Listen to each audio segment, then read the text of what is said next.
Hi, I'm Dennis Gage. Thanks for tuning in to My Classic Car, home of the certified car nut. Well, this week I'm in one of my favorite places on earth, Jay Leno's garage. Now, Jay's always got some sort of fire-breathing machine for us. The 1,000 horsepower tank, the 1,100 horsepower Tornado. Let's see what road monster he's got for us today. Jay, how you doing, man? How you doing? Dennis, how are you? Good to see you.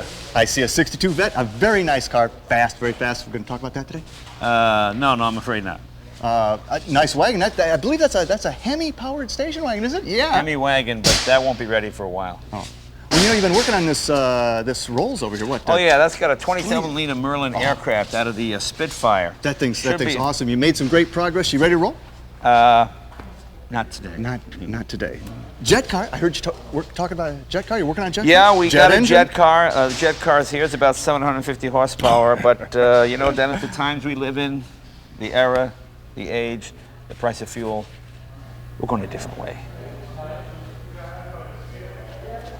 Okay. You know, Dennis, with the price of gas and the situation in the Middle East, it's time to get a little more realistic. This is the car of the future. It's a small future, Jay. It's a very, very small future. What do we have here? This is a 1937 Fiat Topolino. This was sort of the Italian version of the Volkswagen. About the size of Volkswagen, maybe a little bit smaller, just a little more style, a little more flair, as the Italians are prone to do. You know, this is really a triumph of design and packaging. Let me show you the motor in this baby. It's about 500 and something cc's. One of the few engines where the generator is actually larger than the engine block. That's it, right? That's the whole block. That's the whole thing. It's 4 cylinders. It's a flathead.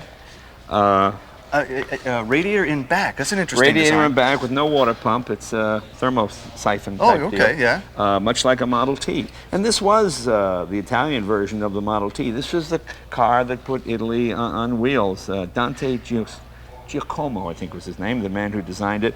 And there's a bronze one of these in Italy as a tribute to him, because it really was the car that regular Italians, folks could own. folks could. You didn't have to have affairs with the girl in your town. You'd go to the next town and have an affair with that girl. How nice. It really brought the Italian way. Show you where the gas tank is here. When you want to get gas, you do that, you see. Oh, that's nice. Put that up there. There's your gas tank. The nice thing is the gas tank is right in your lap, so in the event of an accident, the gas will extinguish.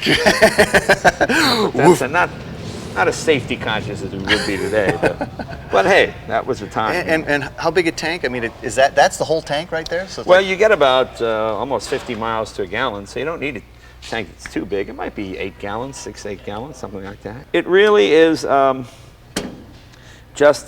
it's just pure design. It's like this is the most car they could design for the cheapest amount of money. And it sounds incredibly solid.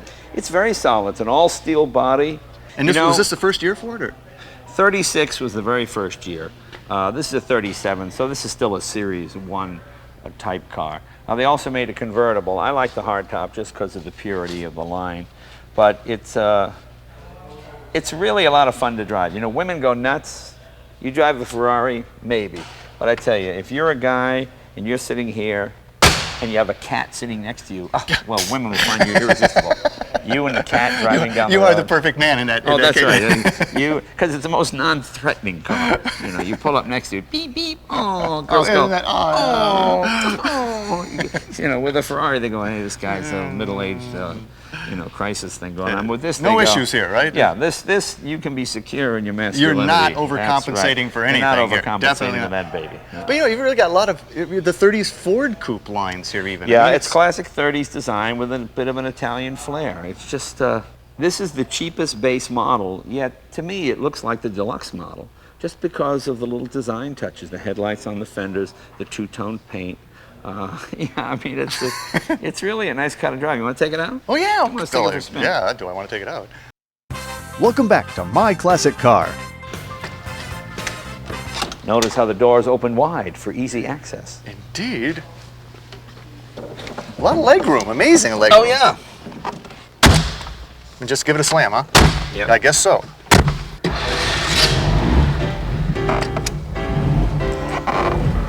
Just starts right up. Yeah.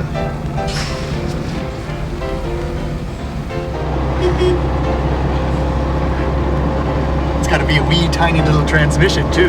Oh yeah.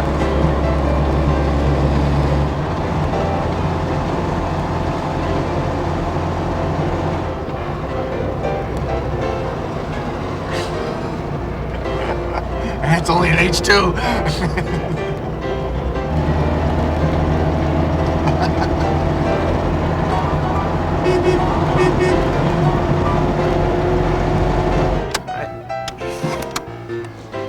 Italian fire drill. Open the delicate door handle. You might want to take your shoe off. Okay. We big-footed Americans. I don't have those fine Italian shoes. Yeah, I don't have those fine Italian shoes. Yeah, the pedals are close, That's the aren't only they? pedals are a little close. Oh man, they're real close. Okay.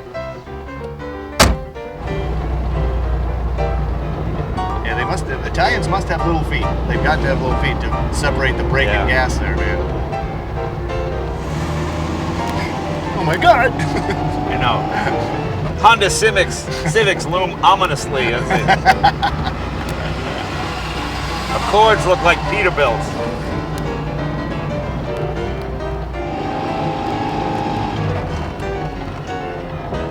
It's a car that looks like it should have semaphores for turn signals, you know? The English versions, I think, probably did. Different countries had different specifications.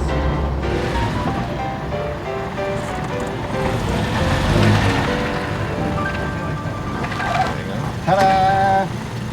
Welcome back to My Classic Car. What if you don't need all that luxurious interior space that the Topolino affords you? What if you don't have the luggage? And, Well, if you're traveling by yourself, you don't have a lot of people, maybe just a friend, you don't need a big car like the Topolino. You might want to go with something like this.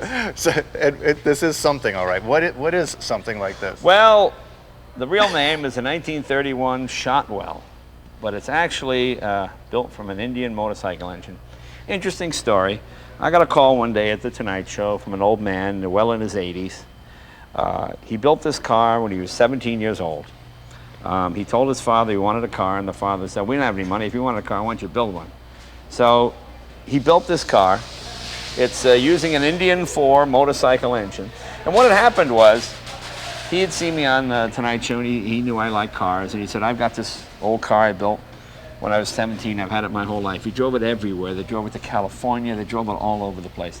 And I've got a scrapbook of him going through towns and people waving when he. This is the middle of the Depression, so Yeah. two teenage boys building their own car and driving it across the country will be a pretty good deal, big deal today. I mean, how many kids today could build a car? I mean, think about it. So anyway, he built this thing, and it had deteriorated quite a bit, and he was quite elderly, and he was so afraid that some guys would butcher it and take the motorcycle engine out and sell it and, you know, just part it all out. And he said, "If you come up to Minnesota and get it, I'll give it to you." Well, I didn't even know what it was, but it just sounded intriguing. So we went up to Minnesota, we dragged it out of the woods. He was a nice old guy. Unfortunately, he didn't live to see it finished, but his wife did, and she's coming out soon. I'm going to take her for a ride. And it was featured in Popular Mechanics. Well, you've had it for a long time. I mean, I've had it for about 6 or 7 years. Yeah. We had other projects that got in the way. As you can see, now what we added to it, Now, is this aluminum? that's Or steel. is it steel? Steel, yeah. You want to get down a little bit. What we added to it, can you see? Yeah. He had a Kickstarter here, so when you stall by the side of the ride, you had to put this up, get out and do this. Well, the people behind you didn't like that, so we put a self-starter on it, and to run the self-starter, obviously the little generator wasn't enough to power that, so we put an alternator on it. He had the cylinders open, but in the California climate, we enclosed the cylinders. He had a motor here, but it was a 1930s type blower motor, and obviously modern motor is a little more powerful.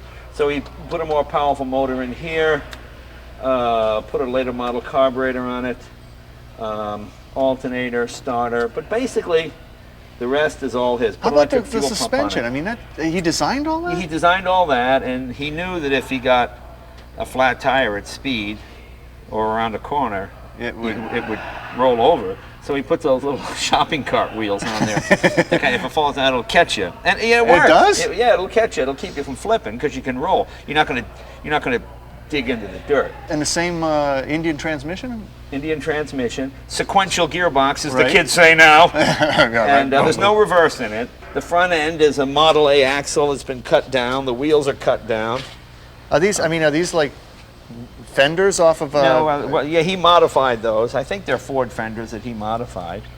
And the gas tank is in here. I like the little Union 76 antenna ball there. That's your float. That tells you how much fuel you have left. And obviously no grill because there's no radiator. No grill because there's no radiator. When I got it from him, it originally had 2 spare tires mounted here, and I didn't like that. It wasn't clean. So we just filled it in. But other than that, little bigger scoop on the back. This thing's insane. And it goes pretty good. She'll do 70. No way, no way. Yeah, no yeah. way. Really? Oh, yeah, we're going to do 70. No, please, no. As I mentioned, sequential 3-speed gearbox. This is the way he did the dash. Choke is right here. And it does look like an airplane, doesn't it? Yeah, we got an aircraft cylinder head temperature gauge in there. We've got a couple of modern gauges in it. I put a clock in it. Modern oil pressure gauge because I didn't want to take any chances. But wooden floor and everything? Is that a wooden floor? Yeah, wooden floor, yeah. See, here's your brakes again. See these pulleys, when you step on the brake, these pulleys all move. And it actually works, it stops. None of that unreliable hydraulic fluid to leak out. But he and his brother drove this thing like great distances? Everywhere, yeah. Minnesota to San Diego, I think they went to Alaska. They went everywhere in this thing, and it was... And it is all steel? You got to go with your brother. You go with another guy. It's a little Brokeback Mountain, if you know what I'm saying. Yeah, I'm worried about this, right? Yeah, you got to go with your brother. You got to go with your brother, right? You pull into a town, people go, hey, wait a minute, it's my brother. Oh, okay. Okay, that's all right. It's his brother. It's his brother. Well, she runs, eh? Yeah, you want to take it for a spin? Yeah, let's take this one out. Welcome back to My Classic Car. Yeah, this is going to be cozy, isn't it? At least you don't have to take your shoes off. For big-footed people. Oh my God.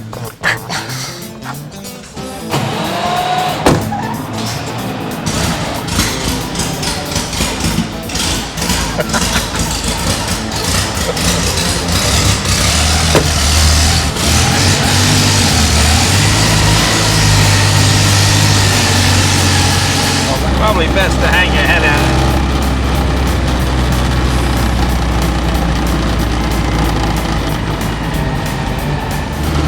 How are the brakes? Not bad. Up okay.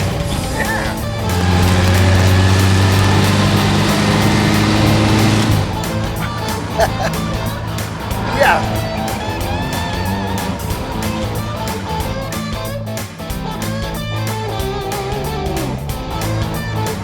A little tricky. A little tricky getting in here. No problem. Nothing to it. Lucky you got your shopping cart wheels to catch you. Do they act like regular shopping carts? Exactly, yeah. Try your brakes.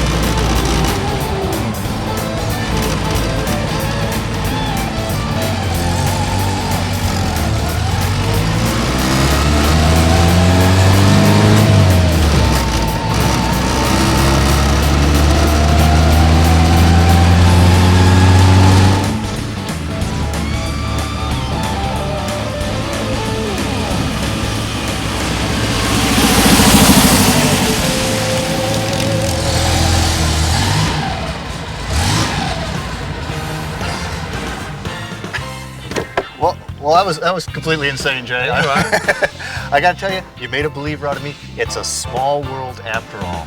It's a small world after all.